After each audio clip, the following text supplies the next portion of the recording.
Assalamualaikum warahmatullahi wabarakatuh. Assalamu warahmatullahi wabarakatuh. Alhamdulillahi How's rabbil back? alamin. Assalatu wassalamu ala asrafil anbiya al mursalin sallallahu alaihi wasallam wa alihi wa sahbihi ajmain. Alhamdulillah, we meet again tonight. The top five, the top five or top hadith narrators? Top five hadith Top. narrators. This is the second topic, the second characters that we're going to talk about today. We last month we talked about the defender of the Sunnah. What's the name? What's the name? Anyone remember? What's his real name? Abdurrahman. He was called Shams, right? Yeah. Well, before his name was Abdul Sam or something like that. Yeah. Abu Hurairah, Radhi'Allah Annhu. So today we talk the second most prolific in terms of hadith, Abdullah bin Umar. What a character! Today I give some hint to our brother Adil about the character that we're going to talk about. Just to give him this preview, what they call that, the the filler, the trailer, right? So Bismillah. So we talk about the top hadith narrators. As I mentioned, so we talk about the first one, which is Abdurrahman bin Sakr ad-Dawsi. Now today we talk about Abdullah bin Umar. So the second tier, which is Abdullah bin Umar, Anas bin Malik, and our mother Aisha bint Abu Bakr. So that is the top four, and then Abdullah bin Abbas came the fourth, and Jabir bin Abdullah. There's also the very famous hadith called the Hadith Jabir, and we talk about it when we talk about it. And then the last one which is going to be Abu Sa'ad bin Malik al-Khudri. So let's start with our character for tonight, Abdullah bin Umar Radhi'Allah Annhu. So just a little bit on his lineage, his family. Who is Abdullah bin Umar? And then it's very probably no need introduction because his father, who's his father, brother? I need some attention here. That's right. Umar bin Khattab. So we talk about him in the story of the Khalifa, Umar bin Khattab. There's no need further introduction and explanations about his father. Is Abdullah, when he was born, I think when he was born almost at the same time of the Rasulullah becoming prophet sallallahu alaihi wasallam. So probably during the hijrah he was already 10 years old, so he was still a young man at the time. And then when he started remembering, his family is already Muslim, right? So he's actually the brother of Hafsa radiallahu, which is our mother. So this is what a great family it is.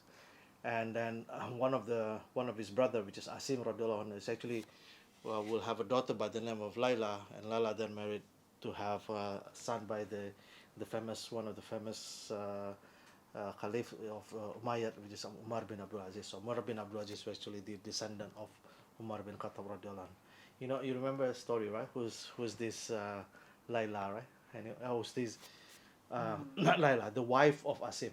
Yeah. Is the lady. Who was cooking? No, the milk, mixed with water. Oh, yeah. And Umar Bukata overhearing, don't mix this milk with water. Now, no one's gonna know that. Now Umar says, well, we cannot do that. But Umar is not here, so the robe of Umar sees it. And and Umar bin Khattab went home and told to his sons, you should marry this lady. If you don't, I will. Right? And that is the Asim. Asim took that lady as a wife, and they have the grandchild by the name of Umar bin Abdul Aziz. So it's a great family. Is it hot in here, or is it just me? It's very warm. I start sweating now. Okay, that's right. The aircon is coming directly to you, so I'm fine. Okay. Yeah, it's a really bad spot. Yes. So that is his brother Asim, which is the grandfather of Umar bin Abdul Aziz, one of the best probably Caliph of Umayyad. And again, Umar radiallahu anhu is from the clan of Banu Adi, and the wife Zainab binti Madun. He has a brother by the name of what's his name? Uthman bin Madun, who is the first one who died in Medina. So he's the first one who buried in Baqi. So this is one of the family. And again, Hafsa is the full sister of Abdullah bin Umar Radhi'Allah Annhu. Right, so he's born in 610, which is about 40 years gap between Rasulullah SAW. And as mentioned, he's already born in a Muslim family. And again, not many stories about him while he was in Mecca, and it's probably very obvious. He was just very young, 5, 6 years or 10 years old, right? So probably not many stories about him. So not much story about about him around that.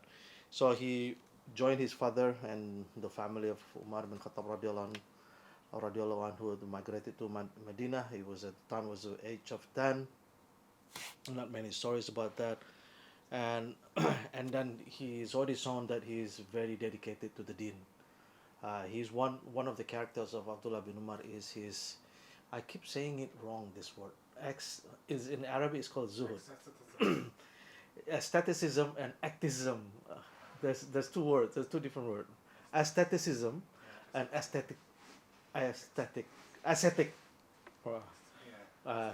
While the Arabic word is zuhud, right? So someone who very, very like really think this world is just the play, right? So he really didn't care about the world.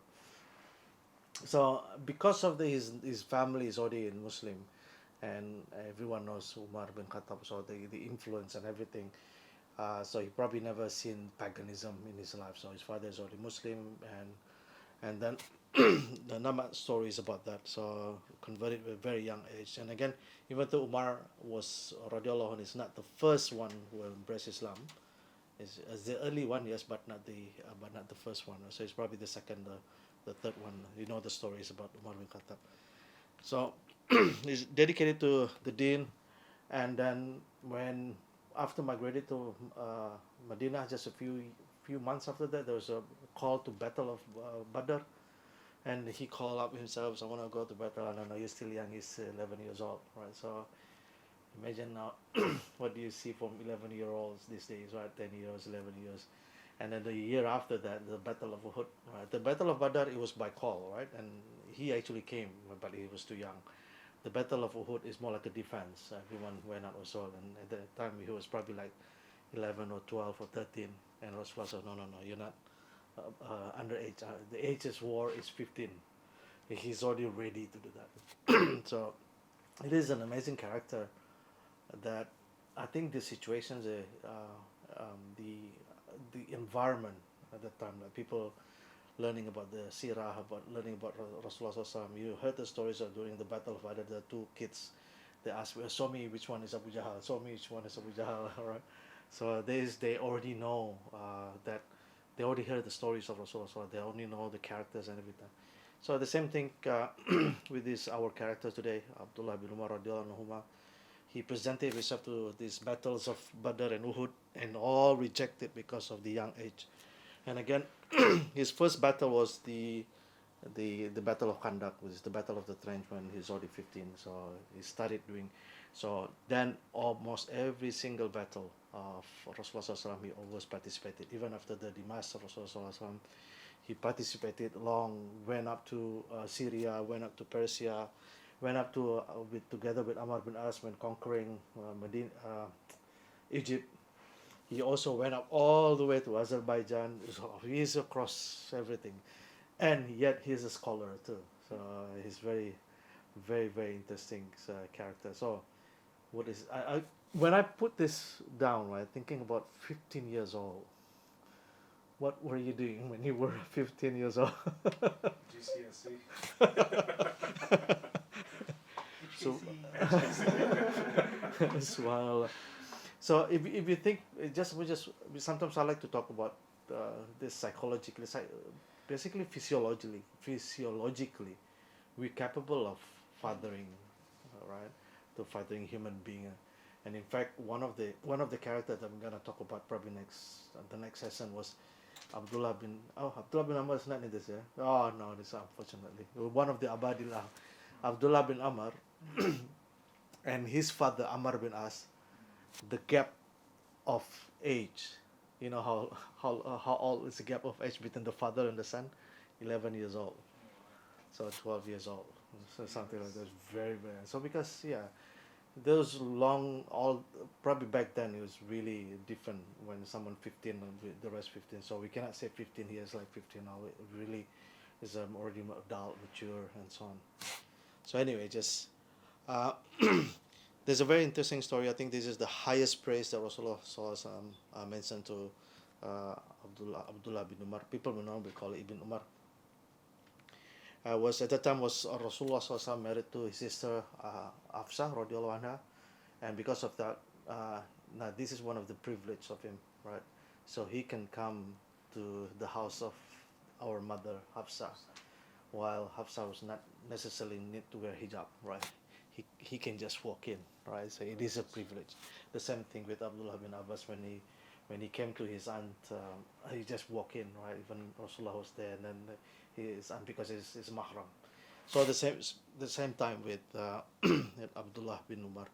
So he spent time with Rasulullah SAW, and sometimes he just slept in the masjid, and because the house is very close as well. So one day, very interesting. So he had a dream, and in this dream he wore a silk, and then he's actually in Jannah. So he dreamed that he was in Jannah, right? And then there's a two individual, probably man or whatever, angels or malaika or something, came and almost grabbed him to hellfire, and then another angel came and stopped. No, don't. He's staying here, right? So when he woke up, then he told this story to his sister Hafsah. I had this dream, and of course Hafsah asked Prophet Muhammad SAW, and he had this dream, and Rasulullah SAW says, very beautiful praise is the Nikma Rajul Abdullah. What an excellent person, Abdullah, right? Laukana yusolli minal layl. I hope he had this tahajjud, right? So it is what a great man of Abdullah. So it is the highest praise. So as if this is the Mubasir, right? That you already mentioned that you'll be in Jannah, right? So again, and and after that comment from Rasulullah, I wish he prayed tahajjud, and you know what happened, right? I thought we already unlocked it. And you know what? Once he heard the Rasulullah say, I wish he did he performs the tahajjud, and you know what happened next, right? That he never missed his tahajjud. So that is the word from Rasulullah impacting someone at the age of probably 12, 13, something like that. Probably even Hafsah was married to Rasulullah the year Hijrah 3 or something. Yeah, 3 after the marriage with Aisha Radhi'Allah Anha. So he rarely slept because of that, and then he always performed tahajjud and so on. So and and then one of the good comment from Imam Bukhari. The Imam Bukhari mentioned that in his chapter title he said, prayer of tahajjud prevent you from the hellfire. So inshallah we practice our tahajjud because at least we can prevent us from the hellfire. So I just want a quick note. There is a special status also for Abdullah. Anyone knows the four Abdullah? So it was Abdullah bin Umar, Abdullah bin Abbas. No, Abdullah bin Amr bin Ash, and Abdullah bin Zubair. Abdullah bin Zubair is what is that? Well, Abdullah bin Zubair, his mother is Asma, and Asma is the sister of Aisha. So is a cousin, not a cousin, nephew of Aisha Radhi'Allah Anha. So Aisha was called Abdullah because Abdullah bin Zubair. So what are so significant about these four Abadillah? They are known for the worship. They're known for their zuhud. I still keep aestheticism. They're known for their zuhud. They're known for their strong belief and so on. So this is the Abadillah, and they're all closest to Rasulullah. Abdullah bin Abbas obviously is the cousin of Rasulullah. Abdullah bin Umar bin Aziz is the one that I mentioned. His gap between him and his father is only 11 years old. So this is the four Abadillah. Now I read it. Ascetic life. That's the Zuhud. It is known. This Abadillah is known for excessive worship. When I say excessive worship, it probably means in a positive way. So, like always try to do more and more. Now I feel more. Whatever acts that making you closer to Allah, number of prayers and reading Quran and so on. So it's famous for excessive worships, and the ascetic life, meaning they don't have this interest in this world indulgence, right? So no upgrade of new mobile phone probably, right?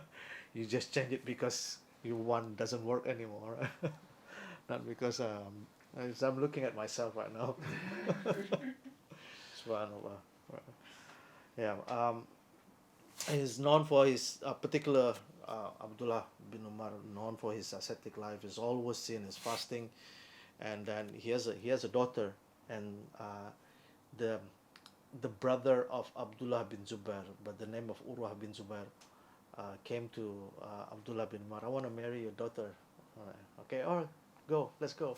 And then they go away, and then they married all just on that spot, right? They married them, and then they have, let's have some walima, right? Okay, and everyone eating up. Sorry, I cannot eat. I'm fasting. So this is the type of Abdullah bin Umar. So he's always engrossed in salah and wudu. One of his students asked how he's always like how is the prayer, the ibadah of Abdullah bin Umar. No, you cannot do that. How is it? Like he's always pray, and every two rakat get another wudu. Every two rakat get another wudu, right? Because the wudu itself is a blessing, and then while he's in between, he reads Quran. So basically, you cannot do that, right? Abdullah bin Umar has a slave by the name of Nafi bin Umar, and this Nafi bin Umar become the teachers or the big scholars, and he's the teacher of Imam Malik. So this is the hadith from Imam Malik, from Nafi and from Abdullah, one of the golden chain of the hadith. Yeah, he is the one who mentioned that he prayed the whole night, and every two rakah is one wudu and reading the Quran and so on. So this is one of the ascetic life of Abdullah bin Umar. And again, what the other normally people don't want to do, right? These people, right? Normally, okay, I'm not really interested in marriage, right? If it comes along, I'll take it. If it doesn't come along, I'll stay, right? And again, this Hafsa Radhi'Allah Annhu actually reminded him, you have to get married and so on, and he has to be convinced. And if you have children, if your children die at the time, probably what's the mortality, the death rate of babies probably that high. So if you have children and they die before you, that will be a blessing for you. You will have a reward from your patience and so on.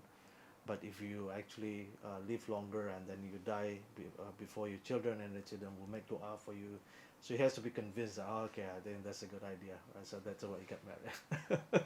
Subhanallah. So then you can see that his intention is clear, right? Just to get the barakah and the blessings from Allah subhanahu wa ta'ala.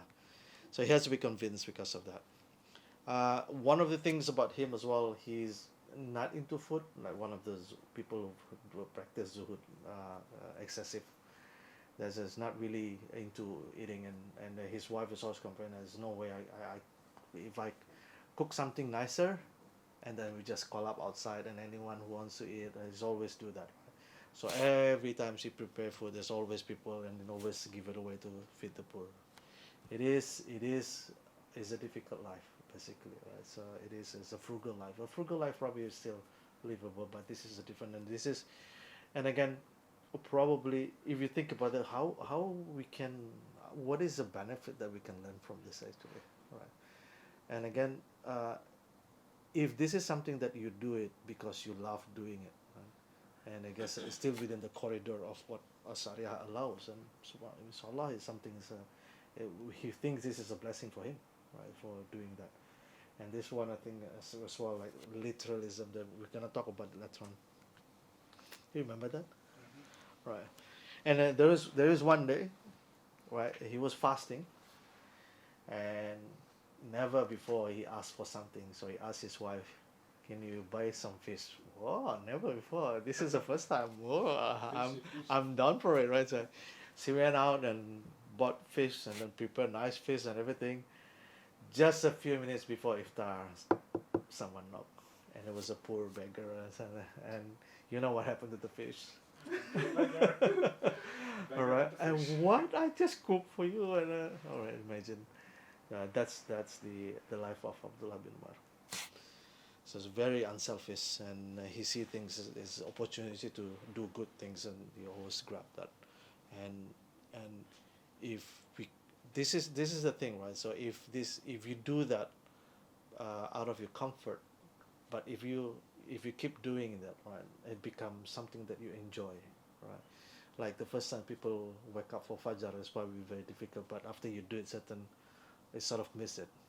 I don't know whether it makes sense, right? Yes, sir. After you do it certain amount of time, right? Yeah. And you enjoy it. All right. Practice makes perfect, they said. All right, practice makes better. All right, so after the demise of Rasulullah SAW, he like I mentioned, he participated in all the major battles. He went up to the conquest of Syria, Abu Ubaidah bin Jarrah at the time, also of course also the Khalid bin Walid, and then also went to Persia as well, and joined the battle at the Egypt as well when they conquered Egypt and released Egypt with Ammar bin As Radhi'Allah Anhu, and then he also joined the contingent that went up to even up all the way up north to Azerbaijan, and he is the one. He was there for 6 months and he did qasar for Zuhur and Asar, two rakat each, for the whole entire campaign, like all the whole 6 months over there, right? So and he did this qasar. So this is because he said, this is I'm musafir, I'm doing traveling, so I'm allowed to shorten my prayer, and I shortened even to a year. So he went there for 6 months, and especially people in the battle, they have to get ready and so on. So yeah, so this is the this is the asceticism, and it's quite interesting, right? People who, what is it, the word again? Ascetic, right? The people who are ascetic, but at the same time, it's also already has this military passion as well. You can't find that in one person. So it's very few Sahaba like this. All right. So during the time of Umar Radhi'Allahu Anhu, and because he's into scholarships and into learning and so on, so he has never has any interest. So he's never got any political office or being a governor or assigned to anything like that. So he's never done anything, and Umar Radhi'Allahu Anhu never assigned him to do anything, right? Especially around anything around in political arena or the official positions. He never had that. So the only thing that he was asked at the time was during the death of before the death of Umar bin Khattab, when asked, okay, after I pass away, make sure that all the sick surah, the sick people, the companions of Rasulullah SAW, they decided who will become the next caliph, right? You lead them, right? But make sure you don't have the right to vote and you're not voted, right? So, and again, this is he was the caretaker at the time, if you know, after the passing away of Umar Radhi'Allahu Anhu, then who's the next caliph? Uthman bin Affan Radhi'Allahu Anhu, right? So what was that? So again, why he's never had that positions, right? Probably because he never saw any interest as well, and it is. And at the time of Uthman was as a caliph, and then Uthman asked him to become judge. Why don't you become a judge? Become qadi, right? So it's like the judge for, and then he refused it. No, I don't want to do that. And then keep asking, no, I don't want to do that. Why you don't want to do that? Because Rasulullah mentioned there are three types. There are three judges, one in hellfire, two in hellfire, and one will not be punished. So I'm so scared to become judge, Right? So this is because he's really into that. So he quoted this hadith Rasulullah because again the judge is very very sensitive. Is that this judge this position is not described to become judge, but means you have to be very careful when you become judge because it's very easy. You can change black and white because of your positions and so on. So he rejected it, and when Ali Radhi'Allah Annhu became caliph, as you know by now that there was a tension between Ali and Muawiyah, and at the time Ali wanted to replace Muawiyah, right?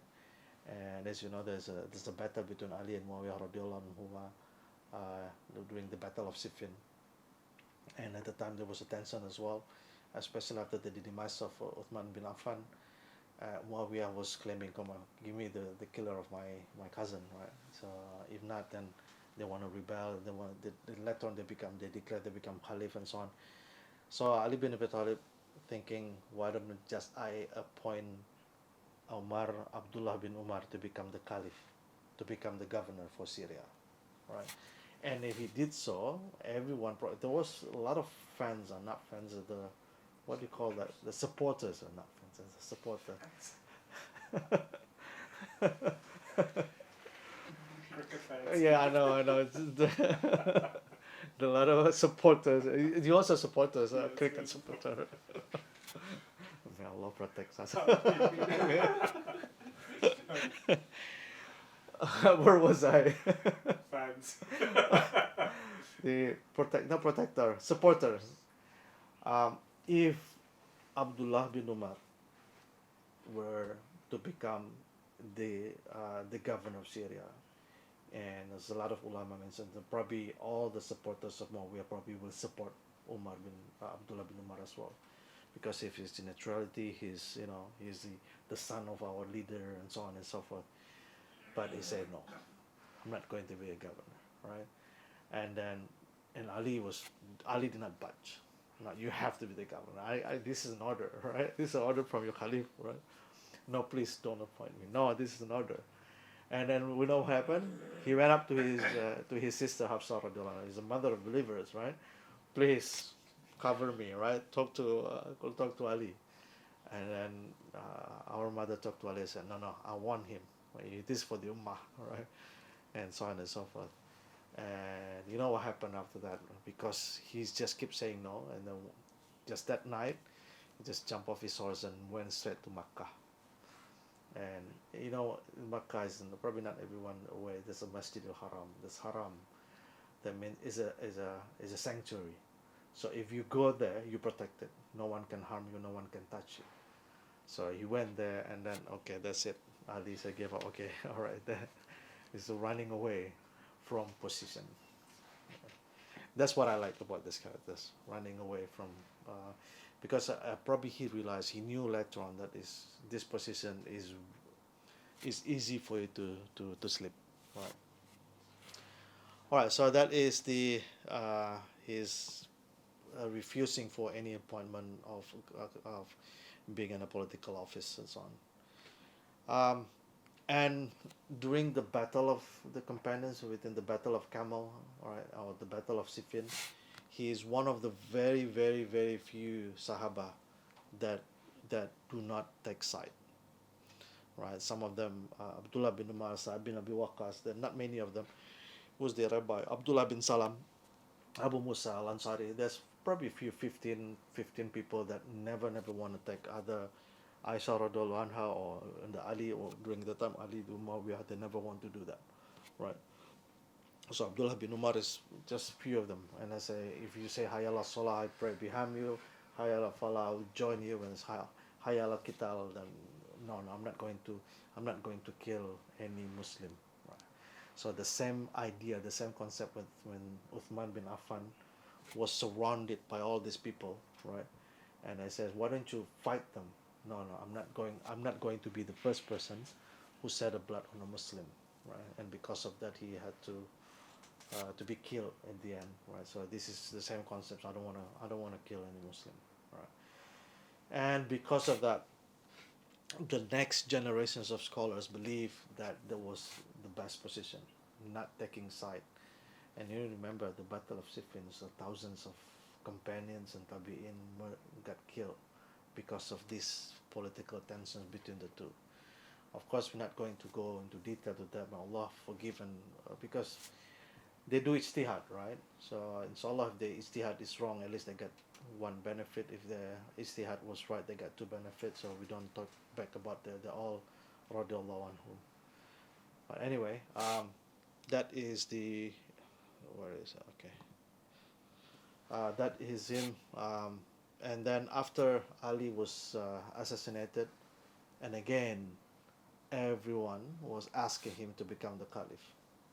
Right, so requested, can you become a caliph? And he didn't want to do that, even though he's probably the most beloved, the most respected person at the time. He just refused it out, and again, running away from positions. Right. So it's not everyone can do that. He was, and again, he was so neutral. He was so neutral that even two sides. I remember just on what do you call that, the side now, the tangent, just on the tangent. I don't know. I'm sure that happens as well in many countries. Like about 2 or 3 years ago, when the country where I'm from having a general election, and at the time my friends and relatives, they're split into two. Right? It's really about. It's really polarization is really high. So that's the thing, when you have that, when you have tendency toward one, and then you become polarized, right? And I remember this party will think that I was, because I always in the middle. I didn't want to go to any particular thing. Whatever become the leader, or I will just say, I will just make dua and everything. I don't want to go to any particular one of them.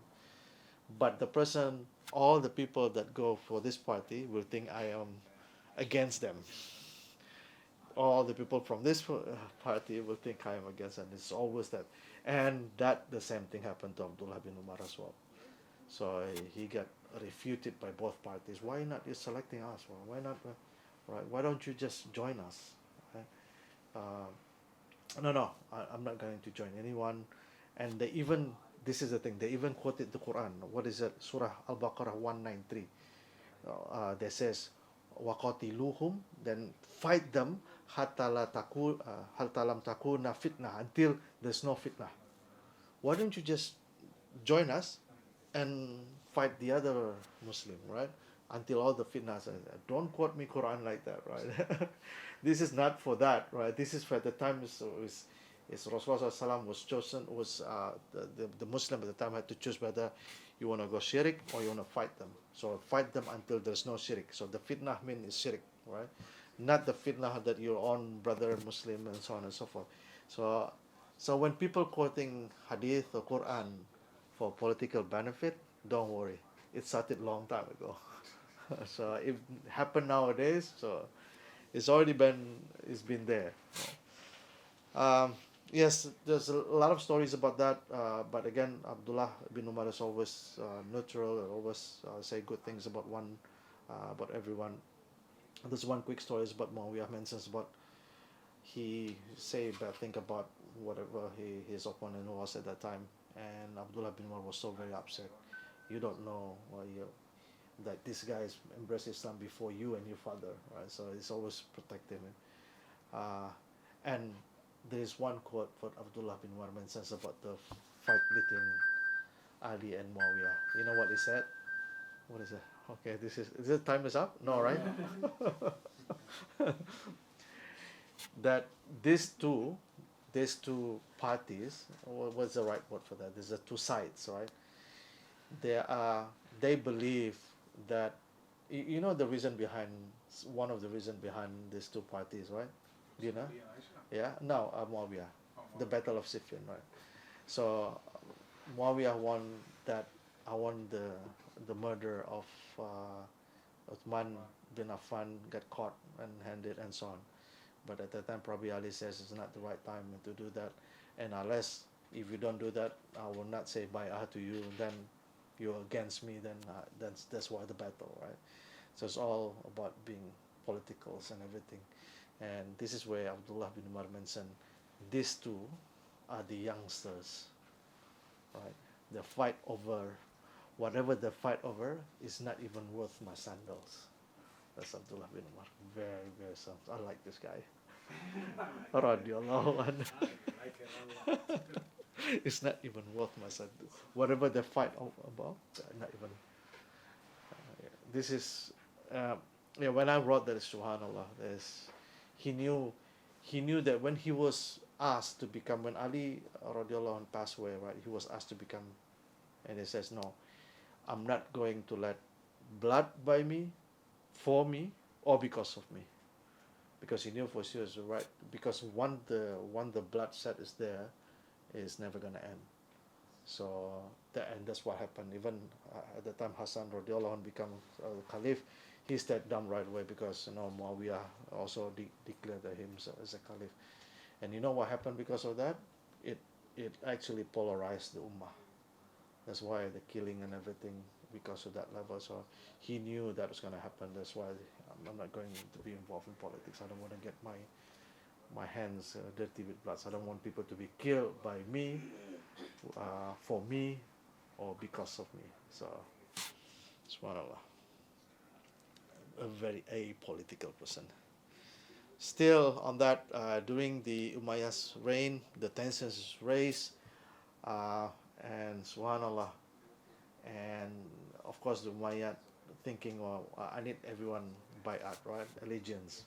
So they go to Abdullah bin Umar. So okay, why don't you just, I give you 100,000 dinar, and they just okay, I will do that, but I'm not going to take that money. So and again, people try to buy him off as well. What is it? Politics, basically. Right? The money politics.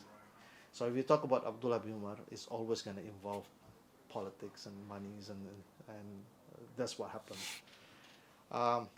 You know the stories about Ibn Zubair actually declared himself as a caliph as well, based in Makkah, and then at the time it was Muawiyah or Yazid, I can't remember.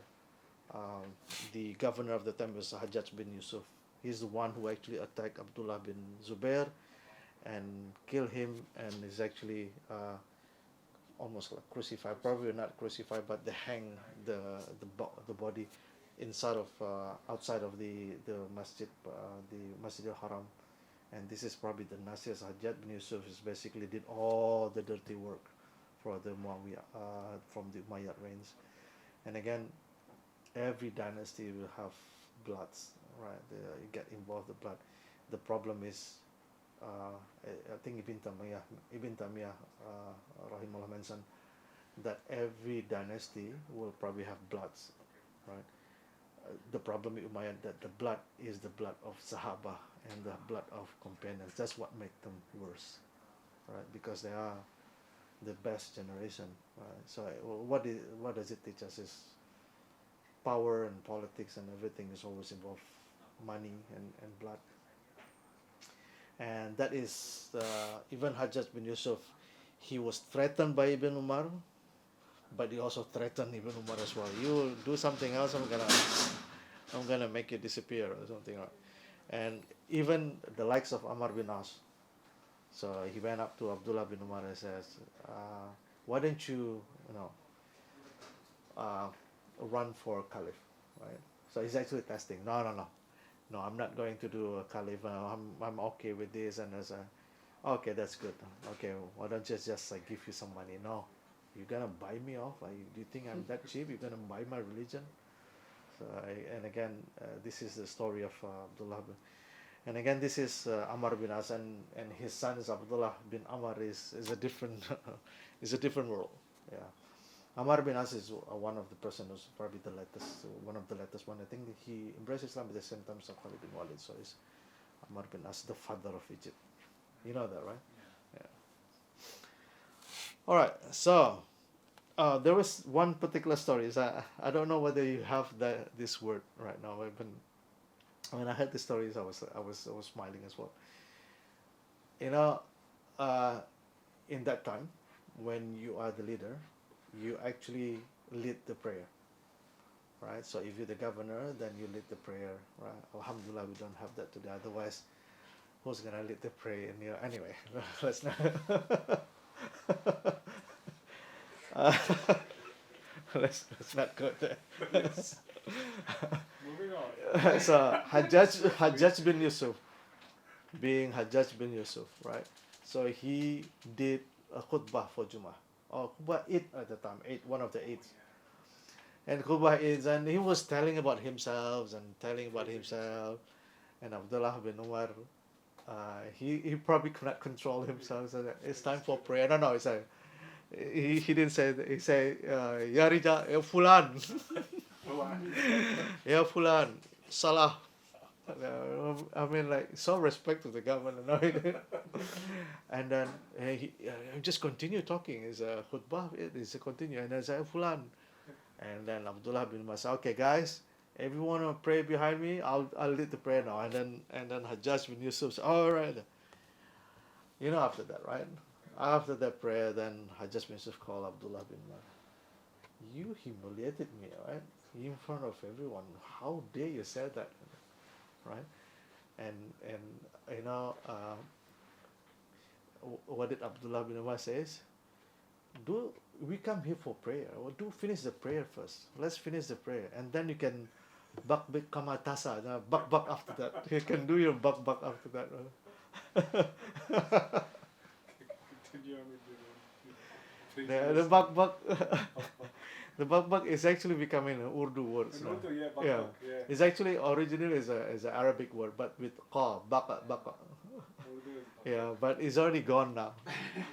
Like, it talks nonsense. Yeah, you do. Let's do prayer first, and then after that you do your bak. All right, so let's go back to our bak here. Yeah, so that's him. He's strong. He's not afraid, right? So he's very strong, and you can see he has a military passion, but when it comes to political position, he's a big no, and he knew that because it will be blood will be involved and so on.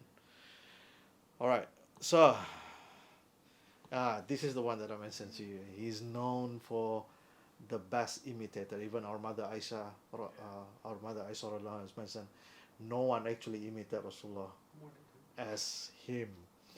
To the what? To the T. To the T or to the teeth? To the T. To the T, the letter T, right? To the T, right? So there was a new road connecting between Makkah and Medina. Of course, there's a new way. When he did his Hajj or Umrah, he will follow the old road. You know why? Because Rasulullah went that way. So he saw one day Rasulullah miss a button. So for the whole entire life, he missed the whole button, the first button. That is Abdullah bin Umar, right? So that is, and then he, not fashion, so culture. Cultures change, right? Definitely cultures. So something that is popular these days, probably not popular 10 years, 5 years, not even 2 years after that, probably not popular. So Rasulullah dyed his hair with certain color, right? And apparently, the gap year between Rasulullah and Abdullah bin Umar is like 40 years, right? So it's like probably he passed away in the age of 82. So probably 30 years, the year of 74. So probably like almost 60 years after the demise of Rasul, almost like a lifetime. So probably the traditions has changed. So the color that they used to dye with is a different color. And at that time, the color would be something that is, people would think, well, what color is it? And that's what he did. He put the colors, and everyone commented, what's the color? This is the color of Rasulullah sallallahu alaihi wasallam, right? Even though it's no longer in at that time. And a last part is he saw Rasulullah did not. There's a two izar, to the upper garment and the lower garment. Sometimes the upper garments you can have a belt, right? So you just use something else, and he never wore belt because he never see Rasulullah wear belt. Probably saw Rasulullah wear something. So this is like following to the T, right? Of course, many, not even now, even the time of sahabas, they disagree with this level of imitating. But again, can we criticize him for loving his messengers Rasulullah to the T, right? So it's just the path of showing love and affection. And if you think Abdullah bin Masud, or if I'm not mistaken, he went to a certain part of the road and he's always duck his, and he says, why are you doing that? Oh, because there used to be a tree here. Every time we come here, Rasulullah. So even though the tree was not there, they still do that. Anyway, and again, it is not part of the sunnah, definitely. It's just part of just showing love. Right? So, of course, we this is something that, but again, we cannot criticize if he wants to show his love to Rasulullah. That's why our mother Aisha, no one follow Rasulullah SAW as if Ibn Umar. Right. He has a simple life. If you remember during the Umar ibn Khattab Radhi'Allah Annhu, when he was in office, he distributed the money, the wealth, based on how early you embrace Islam. So the earliest you embrace Islam, you got special stipend, you got what do you call this? Not allowance, right? Allowance. You have a monthly allowance and whatnot, and then they give, of course, because he's one of the first, the first batch of converts, so they get a lot of money. And you can see every time he receives money, it's just like our mother. The day you receive money, that night money disappear. Right. So I probably not. I'm not gonna tell this. Sorry, that's a different tangent altogether. I was gonna say I met someone like that before, but but it's mind-boggling anyway. He passed away at the age around 82 or 83, which is 74 Hijrah. Interesting, he died of the wound of I know the Indonesian word, but not the English word. Spear, what the one like a javelin, what spear? Yes, spear. So I think he got wound from spears or from a knife or from a sword or something, basically from a weapon. He got wounded and he almost died during a deathbed. Hajjaj bin Yusuf came and what happened to you and why are you suffering this, and probably I can help you. And you're the one who caused my death. Why me? Because you allow soldiers carry weapon to Kaaba, and I think it was probably an accident. Like probably he's guarding or something, and then accidentally snapped someone. Or anyway, so that wound that cost him his life. Then the last word before he passed away, he said that the only thing that he's missed this world is fasting and tahajjud. Subhanallah. Subhanallah. The only thing that he missed to depart from this life is fasting and tahajjud. Subhanallah.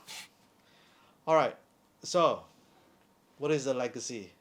He's the second most prolific hadith collected after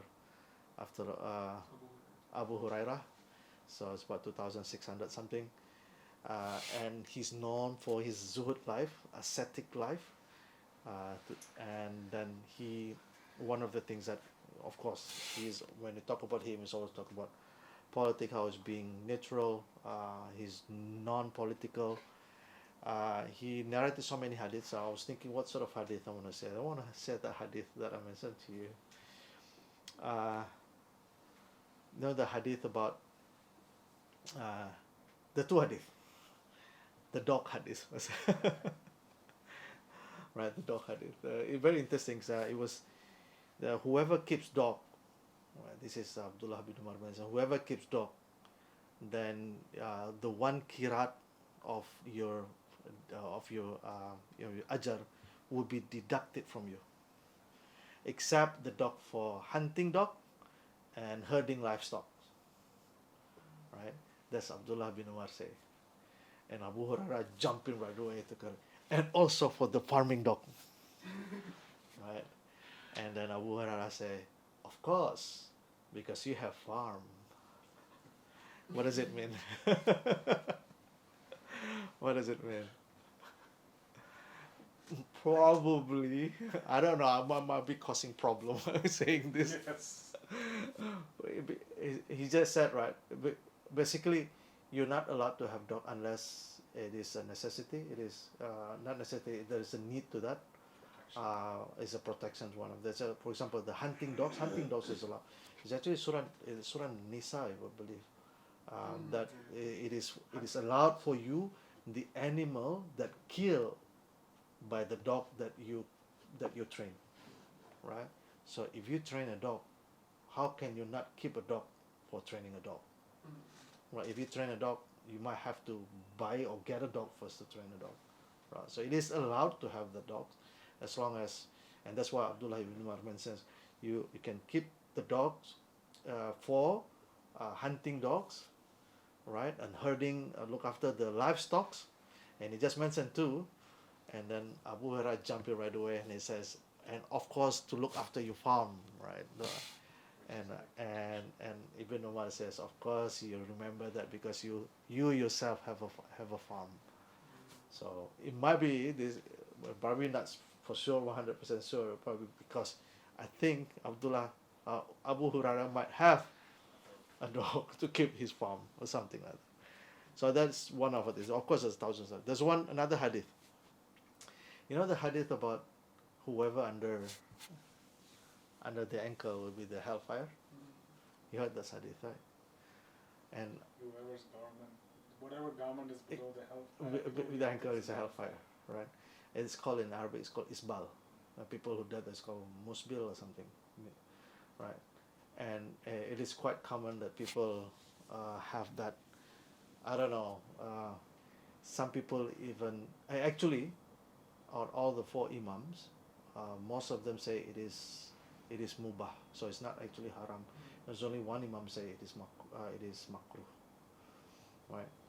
And then that's the thing. When I first learned about this, when I first came to Hong Kong, everyone was commenting. I was using my work pants and so on. I said, you should fold it and everything. And so, then I was doing some search and learning about this, and at the time, I sort of took it as well. Oh yeah, it is, right? And because of that, it's changed my perception. It changed that. There was one time we invited one of the scholars from Indonesia, and he's wearing pants that's a bit under the ankle. I didn't want to listen to him after that. That the effect of and again, right?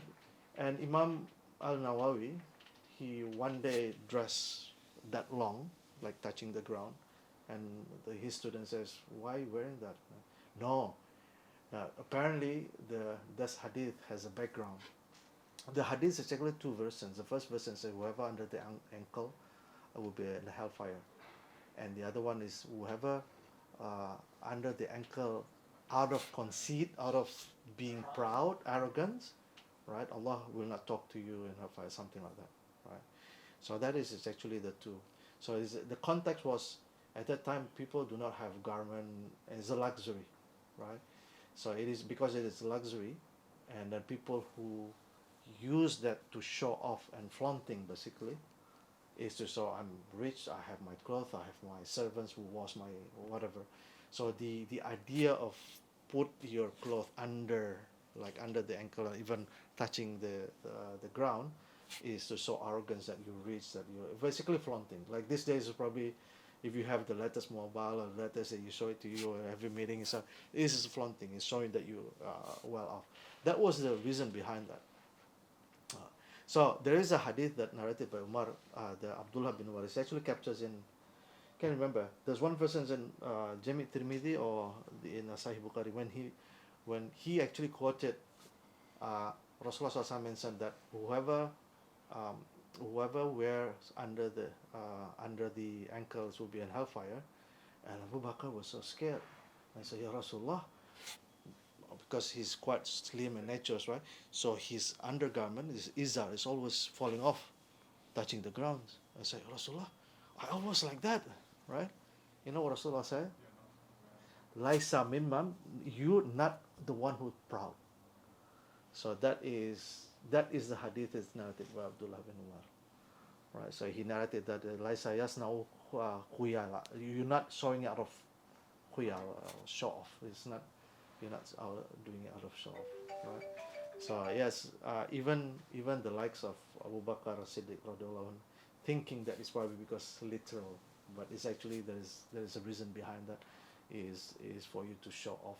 So at this time and age, like I said, culture is different, right? Remember that he died, he said it's different color. After 10 years, 15 years, it's different color.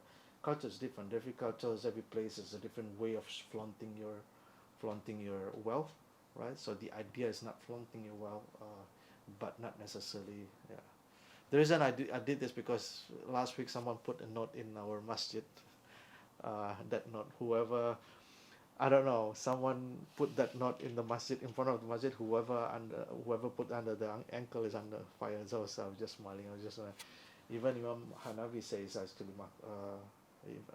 even Imam Hanifa says like Hanafi says it's actually mubah. It's not even makruh. Anyway, so that is the two hadith I want to talk about. Abdullah ibn Umar, of course, will not do justice about all the hadith that he narrated, Radhi'Allah Annhu. So with that hadith, we conclude our discussions and about the second person who narrated the most hadith, Abdullah ibn Umar. So he's known for his ascetic life and his neutrality, and then how he sees the power and politics is something that will involve blood. That's why he doesn't want to get himself involved in that. So hopefully we can learn something from that, inshallah.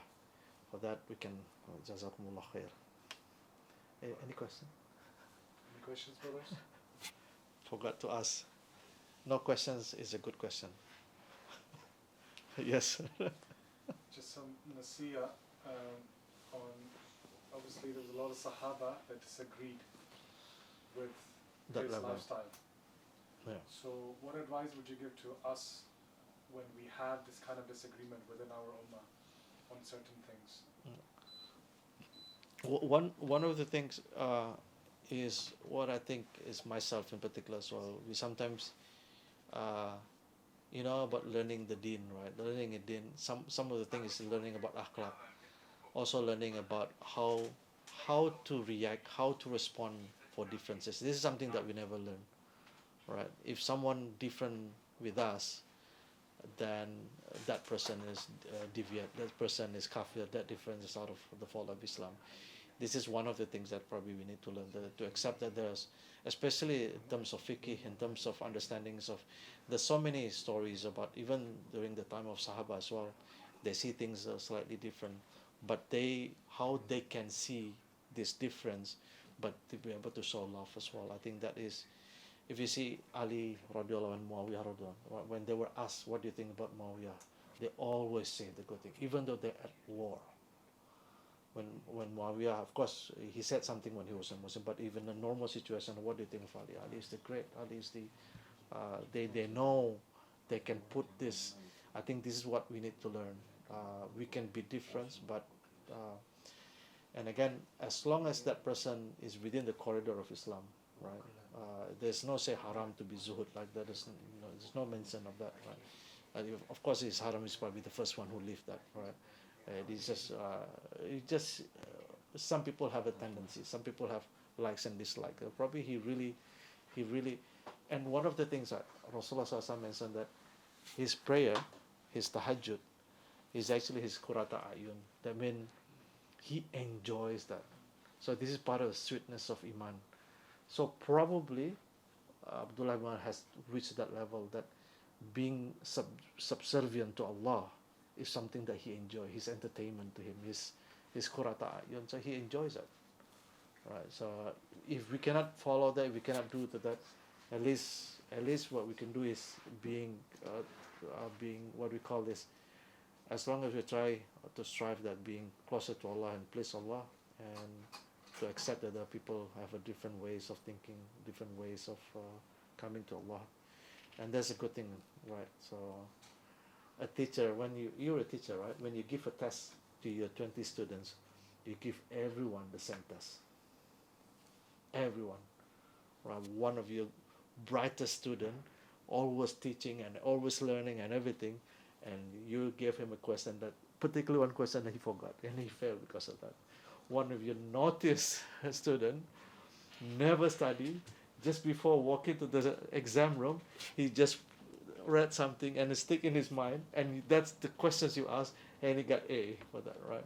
So our Allah subhanahu wa ta'ala give us the test tailor made for us. So Allah knows our capability, Allah knows our strengths, and Allah give us a test based on our capability and strength. So everyone has their own capability and strengths, and yes. I think on that, just wanted to ask, those people who read about their lives, like for example, the aesthetic life, Yeah. they think like, how we can't ever Yeah. live that kind of life. Yes. So we're like, they go into the really negative mindset Yeah. of we're never going to be able to be, Allah's never going to be pleased with us. Because that's the standard they have set. Yeah. How can we ever match that standard? Yeah. Yeah, there are, like I said, there's not one breed of Sahaba. You have Anas bin Malik, you have Abdurrahman bin Auf, right? Anas bin Malik, for example, follow him, right? If people will come to him, please be our silent partner. Just I want to put your name in there because it brings wealth, right? So, and this is Abdurrahman bin Auf, for example. So he has lives, and Uthman bin Affan. So there are many ways. I think some people will see, oh, this is my role model. Some people will see, oh, probably Abdurrahman bin Auf is my role model. Or something that there's a lot of different ways to go to Jannah, right? So, and that's why we are tested. We're given a different sort of capability, different sort of strength and weakness, and Allah tests that within that realm and so on. So I think, of course, this is not the lifestyle of everyone, right? Definitely. But the way he enjoys worships and everything, look at, he says, I miss fasting. I miss being subservient to Allah, right? And if you think about it, right, this is all about submission. This is what Islam is all about, right? If you put all your desire, your hints, your hawa, and your desire and everything together, and Allah present, this is what I want you to do, and you leave that behind, that is the essence of ibadah. That is the essence of Islam anyway. Yes, right. I like to start, but I know it will follow. So you mentioned Abdullah ibn Umar has been known for his never missing of the Hajj, right? Yeah. How would you advise us to be consistent? What's the most important part or element to be consistent with Hajj or Qiyamah? On Qiyamul Layl. Yeah, or on Hajj. Or Fajr. Or Fajr. I think everyone has. I cannot have a blanket statement on that. I think everyone has something that, someone certain deed that they are really like and easy for them to do. Some people can easily give money without asking, right? Some people can easily pray. Some people can easily wake up for. Some people have that strength and right. Sorry. Some people can easily. It will be itchy was not saying something about Islam, right? Like, like I remember Sheikh Yusuf Esther. So he was being interviewed. And in the distance, someone walking, and they said, "Look at this," and he just went and give his card. I'm from this, and about Islam. He just itchy being there. So everyone has that. Likes and dislikes, and probably not like something that you really like doing that, right? So the idea is if this is, and that is at least from a general part, right? Probably you're not like into that, but probably you like into giving sadaqah. You probably not into this. Probably you something else. But in terms of the Hajj, my experience is slightly different. I used to watch football, and then especially in English Premier League, they play at 2 o'clock, 3 o'clock, right? And I have no problem with my coffee and peanuts. I can watch, no problem at all. In the morning, I can, and morning is also patient as well. because you're waiting for your colleagues to come and say, hey, did you watch? Yeah. We watched. So that is patience, right? So suddenly your patience actually conquer your sleepiness because you love that. So it's a developed love. I think that is the one of the essences to read it. I know a lot of sheikh mentions, a lot of suyukh mentions, you probably have to force it first to like it. Some people have to force it until they like it. Some people probably, this is probably not the area of they really like to do. Other companions is they have a different, the different ones. Well, other people. Remember the Rasulullah SAW mentioned that this guy is going to come. He's the Ahlul Jannah, and people look at him, and he's nothing special to him, right? And then they follow him home, right? Can I stay in your house, right? And why you get so, and then he wake up and he didn't pray for Qiyamul Layl or anything, and say, well, what happened? So I've been watching you for a few days. I didn't see something. But Rasulullah mentions you'll be in Jannah. So, what did you do? I forgive people. I forgive people. So before I go to bed, I forgive everyone. So there's many ways to Jannah apparently. Yeah, just pick one that I think so. Keeps you. Pick the one that keeps you itchy, inshallah. Alright, jazakumullah khair. Subhanaka Allahumma wa bihamdika asyhadu an la ilaha illa anta astaghfiruka wa atubu ilaik. Jazakumullah khair. Assalamualaikum warahmatullahi wabarakatuh.